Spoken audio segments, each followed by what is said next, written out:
On est de retour dans vos nouvelles du Sud-Ouest. Un nouveau décor, mais même collaborateur sportif qu'on va aller rejoindre tout de suite. Salut Steve. Salut Marie-Claude, bonne rentrée. Merci, toi aussi. Re-bienvenue. Donc, toujours un plaisir d'échanger sport avec toi. Cette semaine, on a décidé d'allonger un peu ta chronique parce qu'il y a beaucoup de choses qui se sont passées durant l'été. Donc, on va commencer tout de suite avec les Grenadiers. Nouvelle saison, changement de coach et un des anciens repêchés par les Flyers.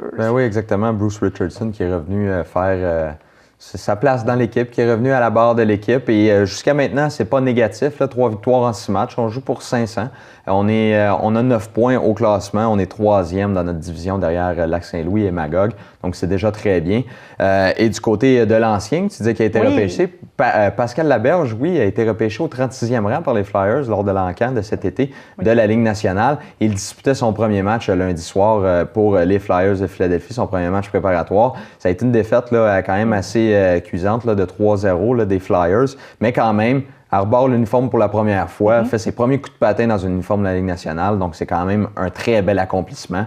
Et jusqu'à maintenant, les Grenadiers, ça va quand même assez bien. On joue pour 500. Début de saison, il y a encore beaucoup de matchs à jouer. C'est ça. La saison est jeune, il n'y a pas lieu de paniquer. Et voilà. Au niveau d'un survol, là, cet été, il y a eu plusieurs événements, notamment les Jeux olympiques. Je te laisse nous parler de ce qui t'a marqué. Oui, on a découvert, ce qui m'a marqué personnellement, on a découvert 2 nouvelles vedettes au niveau du sport olympique canadien pour les Olympiques d'été, bien entendu. Penny Oleksiak, multiple médaillé d'or à seulement, médaillé au total, là, pas juste des médailles d'or, mais multiple médaillé à seulement 16 ans. C'est quand même un très bel exploit. Oui. Au milieu du mois de juin, elle avait 16 ans, donc c'est au début des Olympiques là, ou un petit peu avant. Donc, c'est quand même un très gros accomplissement pour son âge. Et André DeGrasse, qui va devenir le dauphin, qui est devenu cette année le dauphin de Usain Bolt, qui s'est terminé pour lui les Olympiques. Donc, André DeGrasse, pour les prochains Olympiques qui vont venir, va être une figure dominante du côté athlétisme. Je me souviens de la demi-finale qu'il a remportée avec Usain Bolt, où les deux se taquinaient, s'échangeaient quelques mots en joguant pendant que les autres se donnaient à 100% derrière.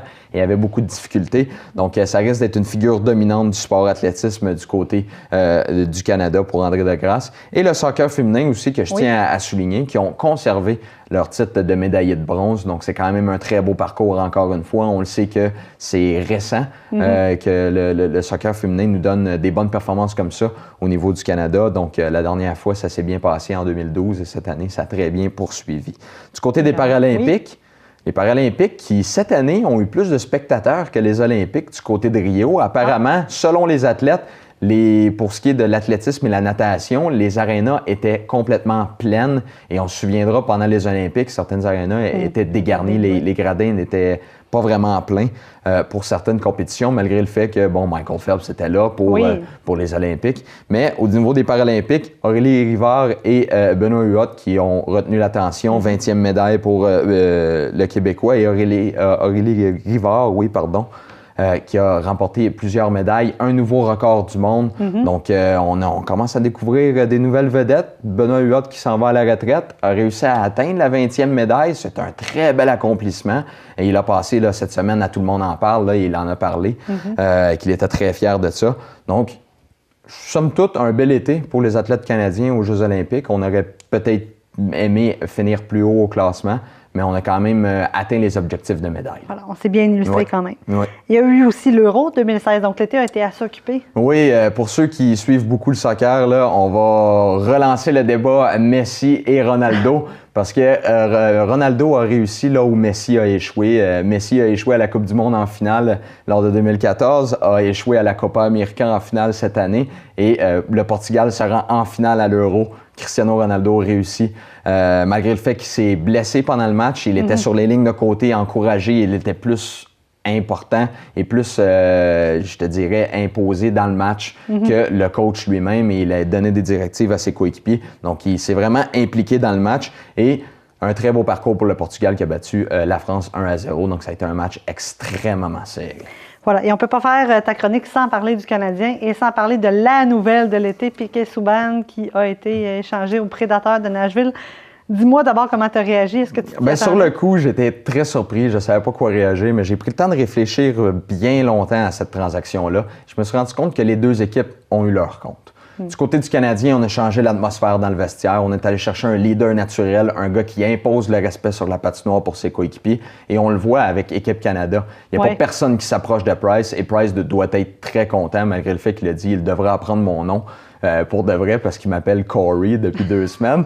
Mais on impose le respect alentour de Carey Price et c'est ce qu'on veut du côté du Canadien. On veut plus que Carey Price se blesse. On veut quelqu'un qui va imposer le respect, qui va aller dans le coin, qui va faire mal à l'adversaire. Piquet Souban n'était pas ce type de défenseur-là. Si tu veux un Shea Weber, il faut que tu donnes un Piquet Souban. Tu n'as pas le choix. Les gens parlaient souvent de la différence d'âge. Moi, je vois pas un gros cas de ce côté-là. La différence d'âge, c'est à peine 3 ans, même pas. C'est seulement le seul bémol, ce serait peut-être le contrat de Shea Weber. Il lui reste 10 ans encore. Donc, vers la fin de sa carrière, ça va être un contrat qui va être lourd, qui va peser lourd sur la masse du Canadien de Montréal. Mais somme toute, on a eu ce qu'on voulait du côté du Canadien. C'est un changement d'air dans le vestiaire, une marque de respect sur la patinoire et on perd pas vraiment au change du côté des Prédateurs de Nashville parce que l'avantage numérique va être encore aussi fort avec un Piquet Souban. C'est un joueur électrisant. Ça va peut-être améliorer les codes d'écoute et l'engouement des spectateurs envers le hockey. Donc, les 2 équipes gagnent à leur compte, mais c'est une transaction assurément historique. Bel ajout aussi pour supporter Max Pacioretty dans son rôle de capitaine également cette année. C'est un peu ce qui manquait aux Canadiens, c'est un peu ce qu'on a reproché. Bien, on a rajouté Andrew Shaw aussi, qui a gagné également 2 Coupes Stanley. Il sait ce que ça prend. Il a côtoyé un des meilleurs capitaines de la Ligue nationale, en Jonathan Toews, un capitaine qui est sérieux, qui montre par l'exemple sur la patinoire. Donc, il va pouvoir aider Max Pacioretty et Max Pacioretty aura besoin d'être épaulé par ses coéquipiers avec la Coupe du Monde qu'ils viennent de connaître. Tortorella qui ne l'a peut-être pas traité comme il aurait dû, mais en même temps, il n'a pas bien traité l'équipe au complet et l'équipe s'est plantée assez solidement, si tu me permets l'expression.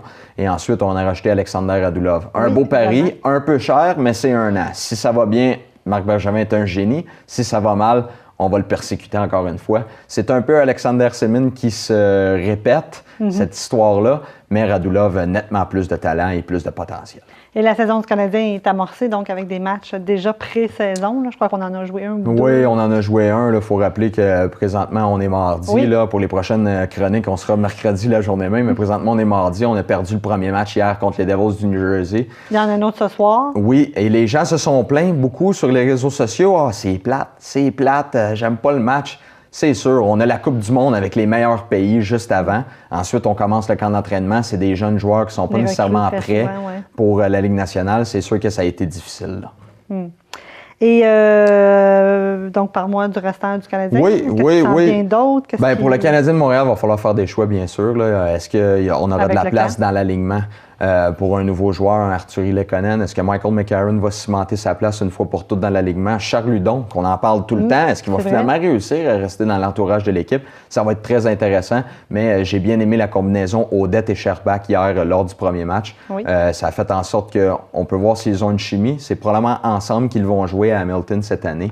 Et ça a été une belle première expérience aussi pour Daniel Audette là, dans l'uniforme du Canadien au Centre Bell devant une vraie grosse foule. Qui avait vu son père aussi jouer au Centre Bell. Il l'a dit d'ailleurs avant la partie. Je suis un peu nerveux, là, j'ai quand même vu mon père jouer ici. Donc ça lui a mis un peu de pression. Assurément donné des papillons à l'estomac avant le match. Mais il a disputé un bon match et c'est le trio qui a ouvert la marque du côté du Canadien. Là, Eisenschmidt qui a réussi à marquer sur une passe de Nikita Sherbak. Donc ça a été quand même une belle performance pour les jeunes du Canadien. Mike Condon, ça a été un peu difficile. Il faudra voir s'il va être capable de relever le défi qu'il y a devant lui. Parce que Al Montoya, c'est un gardien réserviste qui est aguerri, qui comprend son rôle. Le poste de gardien numéro 2, justement. Exactement. Il comprend son rôle, il sait qu'il est numéro 2 et il veut être numéro 2. Ça fait 2 ans qu'il est avec Roberto Luongo. Il a appris d'un très bon gardien et là, il veut apprendre encore d'un Carey Price qui, malgré le fait que Carey Price est plus jeune que lui, il dit « Moi, je veux apprendre de lui malgré le fait que j'ai plus d'expérience. » Donc, ce sera un duel intéressant à suivre. Steve, merci beaucoup pour ta chronique. On se reparle la semaine prochaine. Oui, j'aimerais bien parler de l'Impact et des Alouettes, mais il n'y a pas grand-chose à dire cette année. On essaie de s'en reparler la semaine prochaine. Oui. Voilà, c'est ce qui complète ce bulletin d'information du mercredi 28 septembre. Si vous avez une nouvelle à nous communiquer, n'hésitez pas à le faire par courriel ou par téléphone. Merci d'avoir été des nôtres. À la semaine prochaine.